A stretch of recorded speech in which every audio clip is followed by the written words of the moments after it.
Welcome back to my channel. ಹೊಸದಾಗಿ channel ನೋಡ್ತಾ ಇದ್ದರೆ ಸಬ್ಸ್ಕ್ರೈಬ್ ಮಾಡಿಕೊಂಡು ಸಪೋರ್ಟ್ ಮಾಡಿ.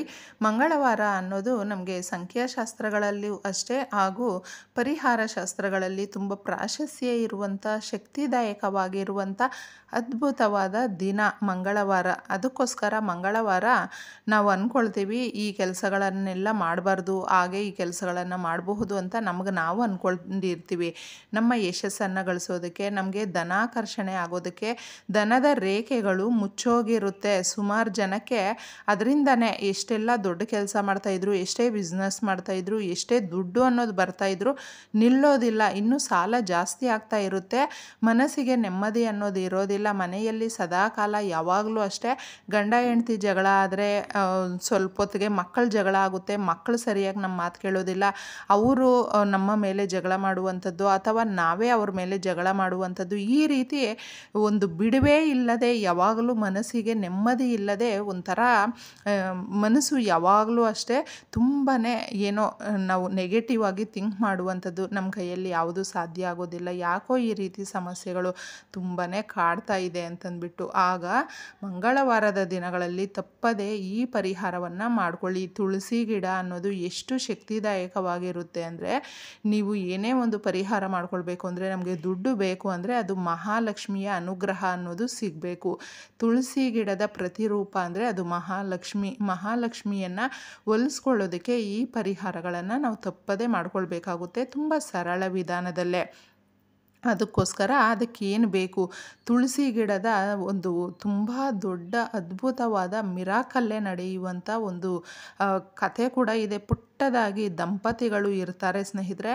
ಆ ದಂಪತಿಗಳಲ್ಲಿ ಆ ತಾಯಿಗೆ ಅಂದರೆ ಆ ಹೆಣ್ಮಗುಗೆ ಎಷ್ಟೋ ವರ್ಷಗಳಿಂದ ಮಕ್ಕಳಾಗಿರೋದಿಲ್ಲ. ಪ್ರತಿನಿತ್ಯ ತುಳಸಿ ಮಾತೆಗೆ ಪೂಜೆ ಮಾಡಿದ್ದು ಒಂದು ಹನಿ ನೀರು ಕೂಡ ತಾಯಿ ತಗೊಳ್ಳೋದಿಲ್ಲ, ಊಟ ಮಾಡೋದಿಲ್ಲ. ಅಷ್ಟು ಭಕ್ತಿ, ಅಷ್ಟು ಶ್ರದ್ಧೆಯಿಂದ ಮಾಡ್ತಾ ಇರ್ತಾಳೆ.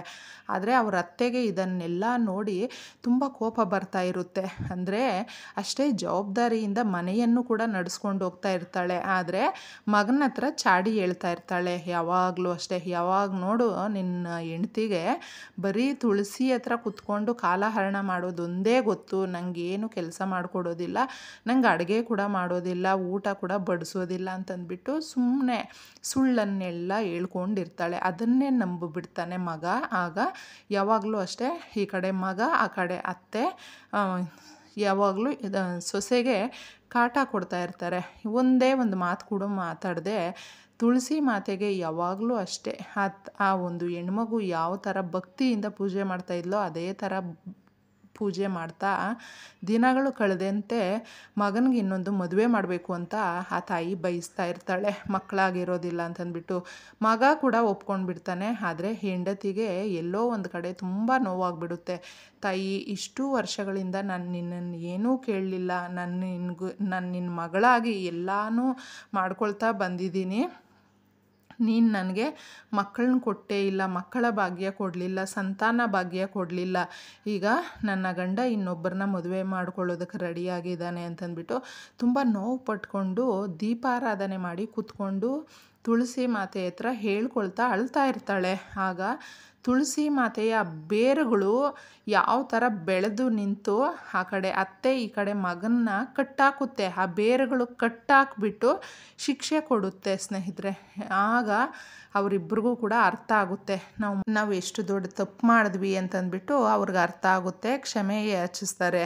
ಆಗ ತುಳಸಿ ಮಾತೆ ಬಂದು ಈ ದಂಪತಿಗಳನ್ನು, ಆ ಮಗುನ, ಹೆಣ್ಮಗುನ ಕೇಳ್ತಾಳೆ, ನಿಂಗೆ ಏನಮ್ಮ ಬೇಕು ಹೇಳು ಅಂತಂದ್ಬಿಟ್ಟು. ಆಗ ಆ ತಾಯಿ ನೀನೇ ನನ್ನ ಮಗಳಾಗಿ ಬಾಮ್ಮ ಅಂತಂದ್ಬಿಟ್ಟು ಕೇಳ್ಕೊಳ್ತಾಳೆ. ಆಗ ಆ ತಾಯಿನೇ ಆ ಹೆಣ್ಮಗುಗೆ ಮಗಳಾಗಿ ಬರ್ತಾಳೆ. ಅಷ್ಟು ಅದ್ಭುತವಾದಂಥ ಒಂದು ಸಣ್ಣದಾಗಿ ಕತೆ. ಇದರಲ್ಲಿ ನಾವು ಅರ್ಥ ಮಾಡ್ಕೊಳ್ಬೇಕಾಗಿರೋದು ಏನಂದರೆ, ನಾವು ಏನೇ ಒಂದು ಶ್ರದ್ಧಾ ಭಕ್ತಿ ಆ ನಂಬಿಕೆಯಿಂದ ಮಾಡ್ಕೊಳ್ತೀವಿ ನೋಡಿ, ಅದು ಪೂರ್ತಿ ಫಲ ನಮಗೆ ತುಳಸಿ ಮಾತೆ ಕೊಡ್ತಾಳೆ.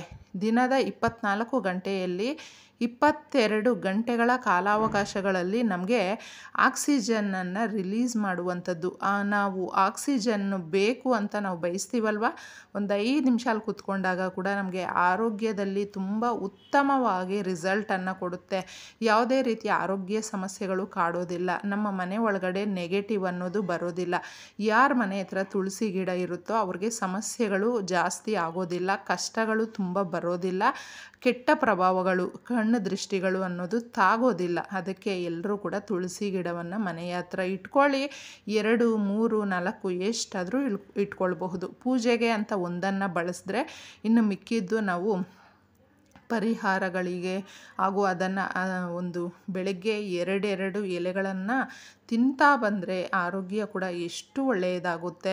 ಮಾಡ್ಕೊಂಡು ನೋಡಿ. ಅದರ ಜೊತೆ ಈ ದಿನ ತುಳಸಿ ಮಾತೆಯ ಹತ್ತಿರ ಮಾಡಿಕೊಳ್ಳುವ ಅತ್ಯದ್ಭುತವಾದ ಒಂದು ಪರಿಹಾರ. ಎಷ್ಟೋ ಜನಕ್ಕೆ ಮನೆಯಲ್ಲಿ ದುಡ್ಡು ನಿಲ್ಲೋದಿಲ್ಲ, ವ್ಯಾಪಾರದ ಸ್ಥಳದಲ್ಲಿ ವ್ಯಾಪಾರ ಆಗೋದಿಲ್ಲ, ಸರಿಯಾಗಿ ಒಂದು ದುಡ್ಡು ಅನ್ನೋದು ಸಿಗ್ತಾ ಇಲ್ಲ ಅಂತ ಹೇಳಿದ್ರೆ ಕೆಂಪು ಬಟ್ಟೆಯನ್ನು ತಗೊಳ್ಳಿ ಪರಿಹಾರಕ್ಕೆ. ಮಂಗಳವಾರ ನಾವು ಕೆಂಪು ಬಟ್ಟೆ ಹಾಕ್ಕೊಳ್ಬಾರ್ದು. ಆದರೆ ಕೆಂಪು ಬಟ್ಟೆಯಿಂದ ಕುಜನಿಗೆ ಸಂಬಂಧಪಟ್ಟಂತೆ ನಾವು ಈ ಪರಿಹಾರವನ್ನು ಮಾಡಿಕೊಂಡಾಗ ಕುಜನ ಅನುಗ್ರಹದಿಂದ ಸಮಸ್ಯೆಗಳೆಲ್ಲ ದೂರ ಆಗುತ್ತೆ, ಲಕ್ಷ್ಮೀದೇವಿಯ ಅನುಗ್ರಹ ಸಿಗುತ್ತೆ. ಕೆಂಪು ಬಟ್ಟೆ ನಿಮ್ಮ ಮನೆಯಲ್ಲಿ ಒಂದು ಸ್ವಲ್ಪ ಚಿಕ್ಕದಾಗಿದ್ರೂ ಅದನ್ನು ತಗೊಳ್ಳಿ, ಶುದ್ಧವಾಗಿರಬೇಕು. ಅದಕ್ಕೆ ನಮಗೆ ಬೇಕಾಗಿರುವಂಥ ವಸ್ತುಗಳು ಕೂಡ ನಮ್ಮ ಮನೆಯಲ್ಲೇ ಇರುತ್ತೆ. ಯಾವುದೇ ಕಾರಣಕ್ಕೂ ಅಷ್ಟೇ ನಾವು ದುಡ್ಡು ಕೊಟ್ಟು ತಗೊಂಡು ಬರಬೇಕು ಅಂತ ಏನೂ ಇಲ್ಲ. 11 ರೂಪಾಯಿ ಕಾಯಿನ್ಸ್ ಇಡಬೇಕು, ನೀವು ನೋಟನ್ನು ಇಡಬಾರ್ದು. ಇದನ್ನು ಇಟ್ಬಿಟ್ಟು ಏಲಕ್ಕಿ ಅನ್ನೋದು ದುಡ್ಡನ್ನು ಆಕರ್ಷಿಸುವಂಥದ್ದು, ದುಡ್ಡನ್ನು ಎಳ್ಕೊಂಡು ನಮ್ಮ ಕಡೆ ಬರುವಂಥದ್ದು, ದುಡ್ಡಿನ ಮಳೆಯೇ ಆಗುವಂಥದ್ದು. 5 ಏಲಕ್ಕಿಯನ್ನು ತಗೊಳ್ಳಿ.